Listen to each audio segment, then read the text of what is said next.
नमस्कार साथियों, आज की लेक्चर डिस्कशन में मैं जितेंद्र बैरवा, सहायकाचार्य भौतिक शास्त्र, राजेश पायलट, गवर्नमेंट कॉलेज लालसोट।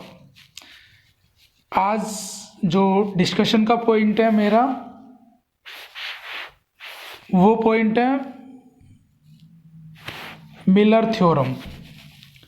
इससे पहले हमने कॉम्प्लेक्स नेटवर्क की बहुत सारी थ्योरम्स डिस्कस कर ली थी। ये बीएससी सेकेंड ईयर के हिसाब से जो नेटवर्क थ्योरम है वो अंतिम थ्योरम है। मिलर साइंटिस्ट का नाम है, उसने एक थ्योरम दी है। वो थ्योरम ये दी है कि आप कैसे किसी कॉम्प्लेक्स नेटवर्क का इनपुट इम्पीडेंस और आउटपुट इम्पीडेंस ज्ञात कर सकते हैं। इनपुट इम्पीडेंस मतलब Z in and Z out, Z O, इनको ज्ञात करने की एक तरकीब बताई इसने। और एक ऐसा चतुर टर्मिनल जाल, हम कथन पे विचार कर लेते हैं। स्टेटमेंट क्या है कि किसी चतुर टर्मिनल जाल, 4 टर्मिनल होने चाहिए, सही है तो बात, 2 तो ये टर्मिनल हैं और 2 टर्मिनल आउटपुट के हैं, तो 4 टर्मिनल नेटवर्क। अच्छा, ऐसा नेटवर्क जिसका एम्प्लीफिकेशन कोफिशिएंट, जिसका वोल्टता प्रवर्धन गुणांक ए है। हमने ऐसा चतुर टर्मिनल नेटवर्क लिया है जिसका एम्प्लीफिकेशन फैक्टर ए। एम्प्लीफिकेशन का क्या मतलब होता है? एम्प्लीफिकेशन किसी डिवाइस के माध्यम से कर सकते हैं और उस डिवाइस को हम एम्पलीफायर बोलते हैं, प्रवर्धक। एम्पलीफायर नाम से स्पष्ट है कि सिग्नल को एम्पलीफाई करके दे देता है। अगर कोई वीक सिग्नल इनपुट में आ रहा है तो आउटपुट में वो सिग्नल को बढ़ा के दे देता है। किसके कारण? उसमें एम्पलीफायर लगा होता है और उस एम्पलीफायर का प्रवर्धन गुणांक कितना मान लिया हमने? ए।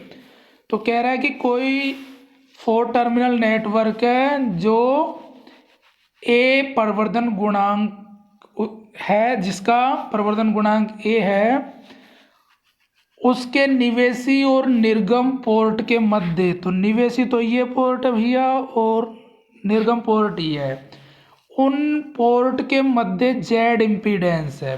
प्रतिबाधा कितनी है? जेड। तो यह प्रतिबाधा, जो ये जेड इम्पीडेंस है, यह प्रतिबाधा निवेशी प्रतिबाधा तो जेड अपॉन 1 माइनस ए, और निर्गम प्रतिबाधा ए जेड अपॉन ए माइनस 1 के तुल्य होती है। मतलब कोई कॉम्प्लेक्स नेटवर्क में जो प्रतिबाधा है जेड, उस जेड प्रतिबाधा को हम इनपुट इम्पीडेंस जेड इन और output impedance Z O, Z in and Z O के रूप में भी लिख सकते हैं। और कितनी कितनी आती है वो? निवेशी तो आती है भैया जेड अपॉन 1 माइनस ए, और निर्गम प्रतिबाधा कितनी आती है? ए जेड अपॉन ए माइनस 1, इसके तुल्य होती है। ये रिसर्च करी मिलर नाम के आदमी ने, जो उसी के नाम से इस प्रमेय को कह दिया हमने मिलर प्रमेय या मिलर प्रभाव। तो जो सेकंड नेटवर्क लिया हमने, क्या किया कि I1 I2 2 करंट थी, लेकिन ये जो जेड थी, जेड, उसको हमने जेड इन के रूप में और जेड आउटपुट के रूप में डिस्ट्रीब्यूट कर लिया, डिवाइड कर लिया। तो हमारा जो टारगेट है अब, वो हमारा टारगेट एक तो जेड इनपुट निकालने का है और दूसरा टारगेट है आउटपुट इम्पीडेंस जेड ओ निकालने का है। प्रवर्धक गुणांक, लाभ, लाभ किसे कहते हैं? लाभ जैसे हानि लाभ आपने पढ़े होंगे ना 10th क्लासेस में, तो लाभ क्या होता था? Output upon input. तो एम्प्लीफिकेशन भी एक लाभ की तरह से देखा जाता है। लेकिन लाभ कैसे निकालते हैं आपको पता ही है भाई, आउटपुट कितना मिल रहा है और इनपुट कितना था, उस हिसाब से हम आउटपुट डिफाइन कर सकते हैं, मतलब सॉरी बेनिफिट डिफाइन कर सकते हैं, और उस बेनिफिट को प्रवर्धन कहते हैं। तो परिवर्धन की परिभाषा से परिवर्धन गुणा ए बराबर output voltage upon input voltage. तो V2 के लिए सोल्व कर सकते हैं, तो V2 बराबर क्या आ जाएगा, A इंटू V1। मतलब आप आउटपुट वोल्टेज निकालना चाहें या आउटपुट सिग्नल निकालना चाहें तो उस एम्पलीफायर का ए पता हो जाए, हम सीधे इनपुट सिग्नल से उसको मल्टीप्लाई कर दें तो हम आउटपुट सिग्नल प्राप्त कर सकते हैं। ये एम्पलीफिकेशन की अवधारणा है। अब देखिए वोल्टेज सोर्स V1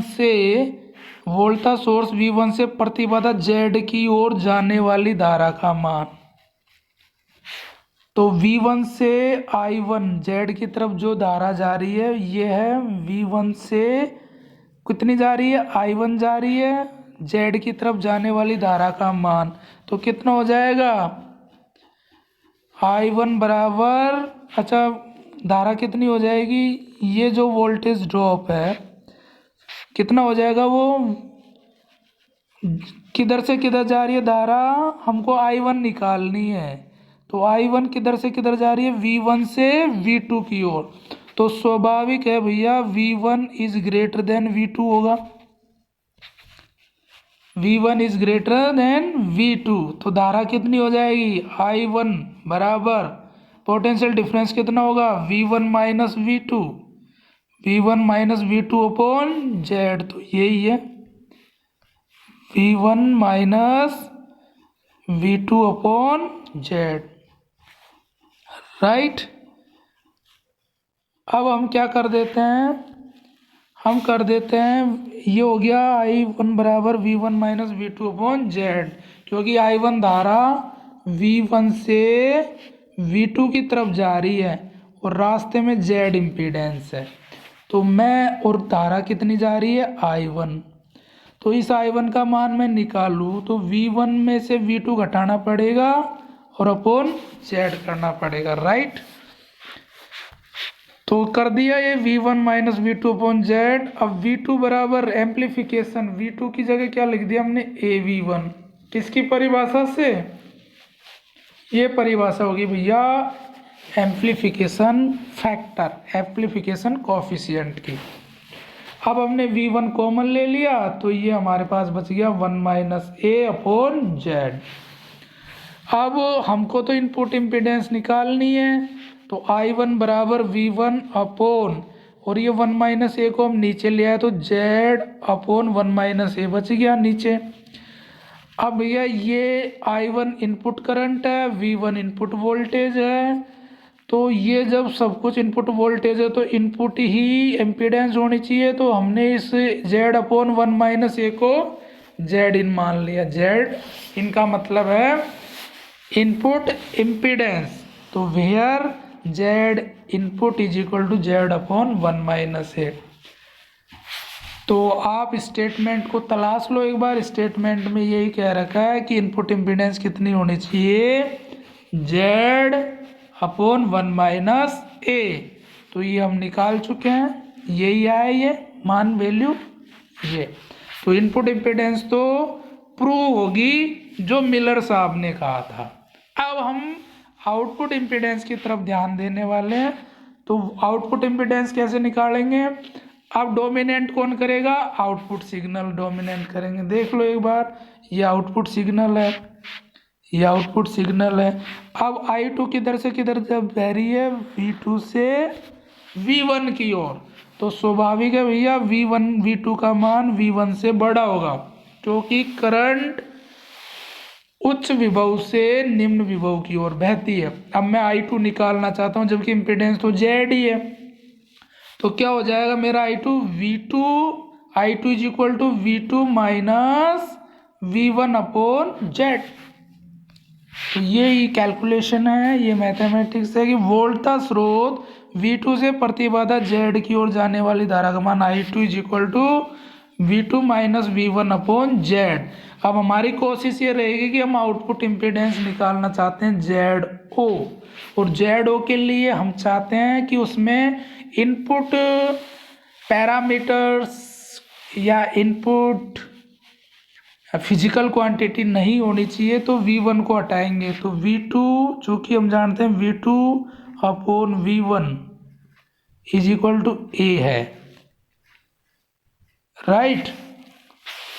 तो इससे हम क्या कर सकते हैं, V1 की जगह क्या लिख सकते हैं, V2 अपॉन A। V1 को इधर ले जाओ और A को नीचे भेज दो, तो V2 अपॉन A हो जाएगा। तो V1 की जगह हमने रख दिया V2 अपॉन A।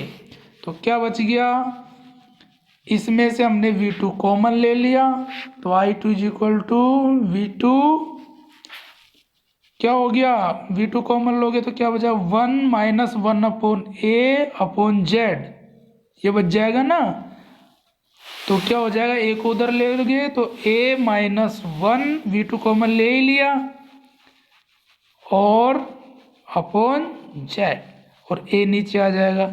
अब भैया इसमें V2 ऊपर रख लो और बाकी इसको नीचे भेज दो, तो क्या हो जाएगा, I2 is equal to V2 upon AZ upon A minus 1।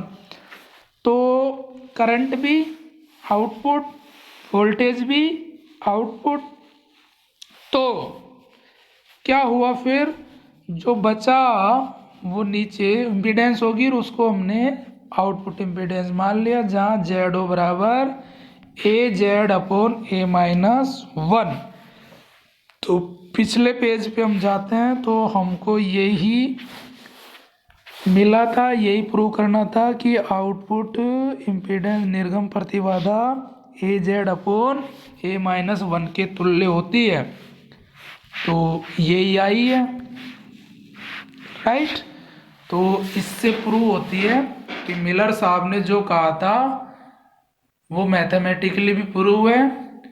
तो ये एग्ज़ाम के हिसाब से बड़ा इम्पोर्टेंट टॉपिक है, और परमे के जो कॉन्सेप्ट है नेटवर्क थ्योरम्स वो आज ख़त्म है, और इसके बाद हम इलेक्ट्रॉनिक्स में डायोड की विचारधारा या डायोड के क्या कॉन्सेप्ट्स होते हैं, क्या डायोड की इक्वेशंस होती हैं, उनकी चर्चा विस्तार से करेंगे। लेकिन बड़े दिनों के बाद, चूँकि विंटर ब्रेक आया था बीच में, तो विंटर ब्रेक में वीडियो ऑनलाइन हम यूट्यूब पे शेयर नहीं कर पाए थे, उसके लिए बहुत माफ़ी चाहूँगा। लेकिन अब आप पढ़ाई को नियमित करें और बहुत अच्छे से पढ़ें। कोरोना महामारी की वजह से 15 जनवरी तक पुनः शिक्षण संस्थान बंद रहेंगे, तब तक आप ऑनलाइन स्टडीज़ से हेल्प लेते रहें, पढ़ते रहें, स्वस्थ रहें। आज के लिए बस इतना ही। Thank you for discussion.